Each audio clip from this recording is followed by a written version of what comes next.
Welcome to the Disability Podcast, the podcast where we explore everything to do with disability, and I really mean everything. Some episodes will just be me rambling, some episodes will have guests on, some episodes will be a mixture.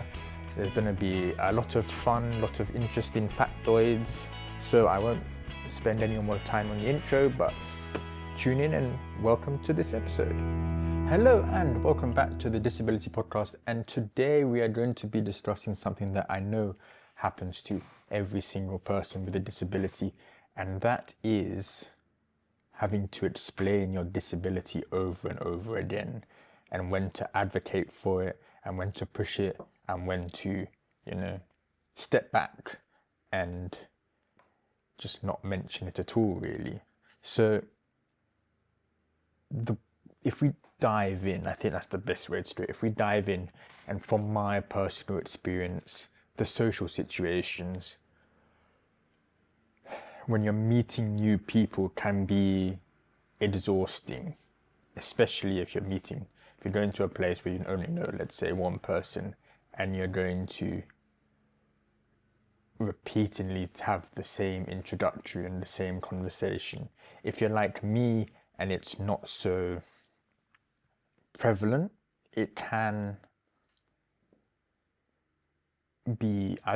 actually be worse, because people don't expect something because you don't look like you have anything.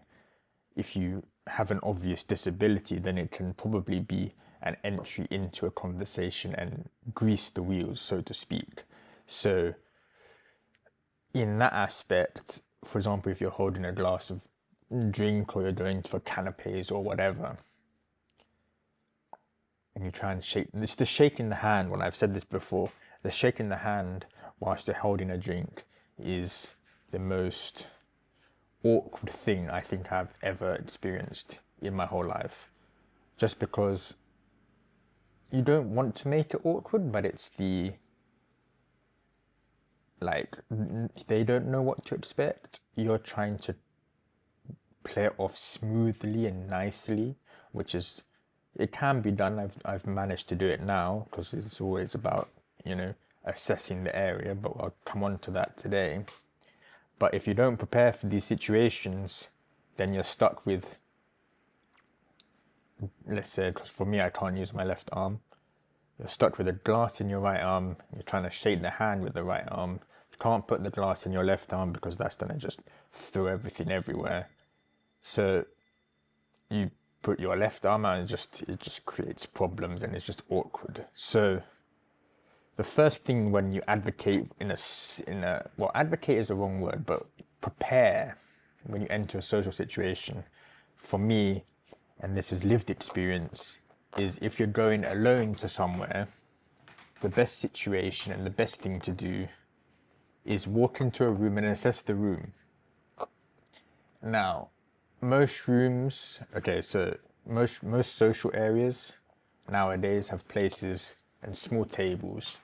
So it does restrict you, my methodology, and the fact that if you want to have a drink or a canapé, it's always best to have a table in arm's length. Because then when you approach a conversation, you can always just put the drink down, shake hand, pick up drink, and resume conversation. It comes to a problem when there's nothing. So if there's nothing in the center table or the center room, then it kind of happens okay, it becomes a choice at that point. Do I want to hover around the edges and try and act sociable and have a drink, or do I want to not have a drink and just socialize, but then if everyone else has got something in their hands, and then you're offered canapes while you're having a conversation, as some places do, then that causes a problem there and then. So it's a two-step forward, one step back kind of situation, I think. I mean, it's all resolved. The best solution that I've come up with is if you're going to an event with someone, then it can all happen, especially if that someone's a friend. I go into depth about this in another podcast. in season 1, but basically it's all very smooth. You hand them the drink, shake the hand, get the drink back, food, drink, whatever it is, it's all very smooth.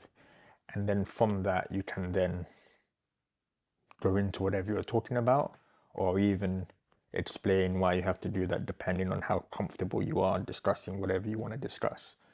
That's just your own personality and your own choice. I'm talking about here when to really grease the wheels. So in those social situations, it's quite easy, but it's easy only if you plan it. And if you know the area, and it becomes even easier if you go with someone that you're familiar with and they can just assist you for that tiny split second that you need assistance. But that leads me on really to, when do you really need to ask for assistance? And also, when do you need to advocate that you have your disability? Because this is something that most people don't look for. Because, for example, I am a big believer in ticking the box when you're looking for employment, when you're looking for a job and there's that disability box. Here in the UK, do you have a disability? I'm a big believer in ticking it because I don't want to hide anything. Now, I don't know if that has cost me job opportunities in the past. It shouldn't have, but you never know. Other people I know never tick the box. So it's all about what you think is the right thing to do. It doesn't really matter if you tick the box or not. There's no way that you have to tick the box. It's more like, okay, the box is there, but does it affect your chances of, for example, getting employment? I don't know. It is a very interesting thing that I would like to find out, because especially with the advent of AI and this type of stuff, because does AI take that into account? Is AI even used? Probably is used, but do they take that into account? And also, every disability has its, yes, we all know every disability has it's a net problem. We all know that. It's obviously, if you had the choice of having a disability or not having a disability, people will choose not to have a disability. But having a disability fundamentally gives you problem-solving skills. Because especially if you've had it from birth, you have had to approach every situation differently, whether that's, just general tasks, let's say in the kitchen, chopping up food, eating food, or putting on clothes, or any of this stuff, or trying to navigate a certain situation like the social situation. It makes you think in 360-degree way. So we take that and you put that into a work situation. Now suddenly you can come up with ideas that no one else has ever thought of. So it's all about highlighting the benefits that you can produce to people, because it's all about finding solutions to problems. That's what the world is. You want to find solutions to problems, because if you find the solutions to the problems that people are having, then you make the world easier for everyone. So if you're finding the solution in an interesting way that no one has ever thought of, your value is there. And that's where I would advocate your disability. That's why I always tick the box. I think, though, the complication happens when people don't understand the way people with disabilities think. Because if they focus on the downsides, then they don't really understand the upsides. They don't even know that the upsides exist. And this is what we need to do. We need to make sure that we highlight the upsides and not and not hide the downsides. The downsides are always going to be there. The downsides are there. Everyone knows the downsides. But I think there's a situation for everyone where the upsides overtake the downsides. And that area, if you can highlight that specific area and show the benefit against the general population, that is where people will shine. And we all like to know the area that people will shine in. I think if you can shine in that area, you're going to do wondrous things. So in my mind, if you're trying to find something that you want to do, you have to find what you want to do. You have to find how you can show the solution and how you get to that solution in a completely different way than the average person. Thinking, do people like people who think differently? It's creative. It shows that you can apply different situations that you've overcame in the past and apply them to completely interesting situations that you will come across. So that's the work situation. And yes, okay, you might need a new desk, you might need a new chair. That's easy stuff that can probably be sorted out relatively easily.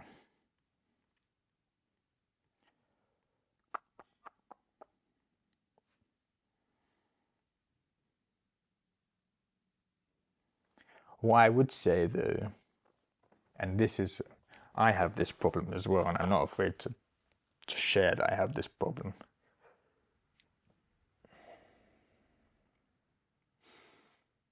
Sometimes I don't think the whole thing through. So I may say I have the answer, but really I only have 40% of the answer.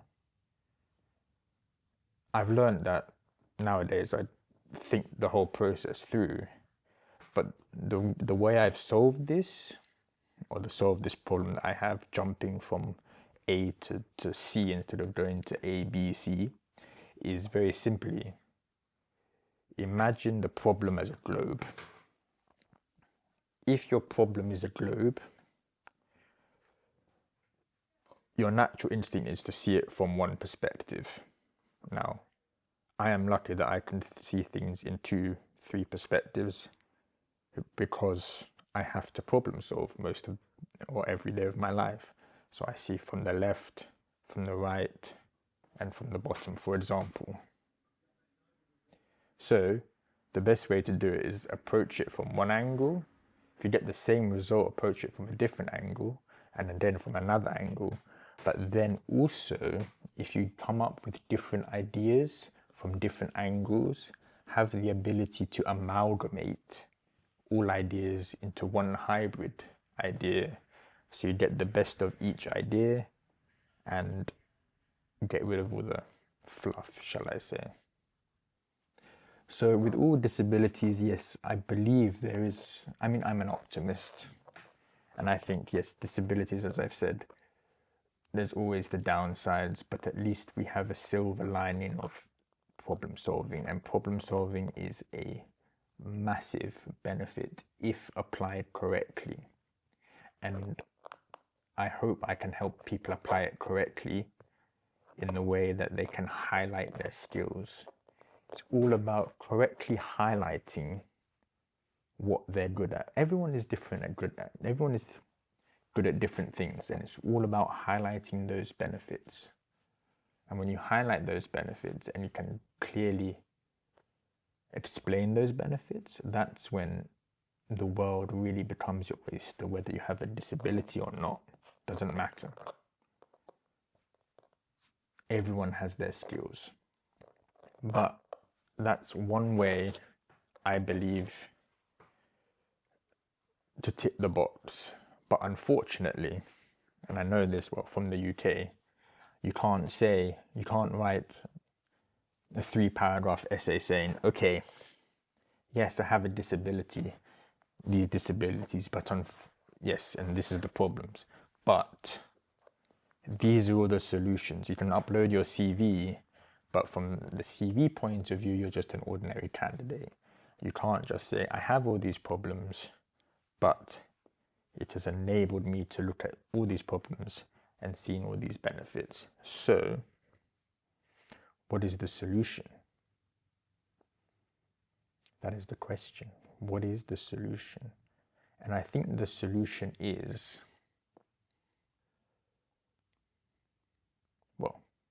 the solution is to be able to put forward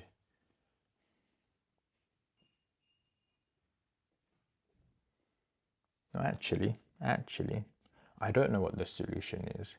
I may have the solution in the future, but at the moment I don't know what the solution is. And that's not a bad thing. I think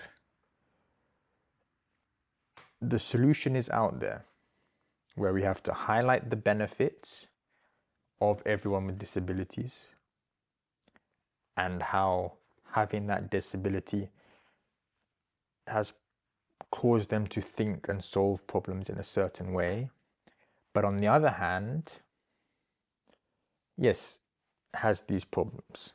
I think in the employment area, you always have to outline that your disability is never gone away.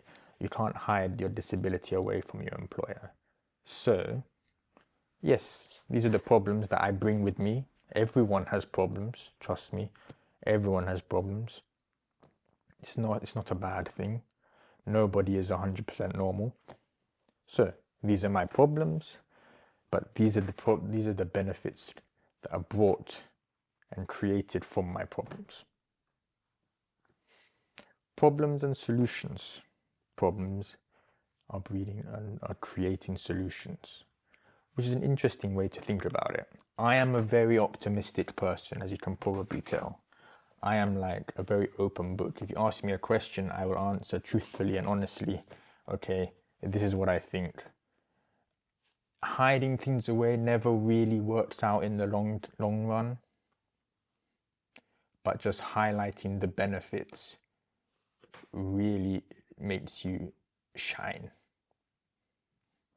And if you can highlight your benefits and carry that across, that builds your confidence in anything you do, because you're like, yes, I can do that. Because of this, I can do these things. And then if I mentioned a couple of podcasts ago about joining activities and joining clubs and joining sports and doing all of those things. So there's all this cross entanglement that just being able to pinpoint your strengths and applying them to different areas creates so many opportunities that you can chase. And if you highlight all of those things, you're going to get a big confidence boost. And with that confidence boost, everything, well, the sky is your limit, really. Do what you want to do. There's nothing that holds you back with the problem solving skills. I mean, obviously, there's going to be stuff that holds you back. Just that is the nature of a disability, but you shouldn't let it hold you back, because you only live.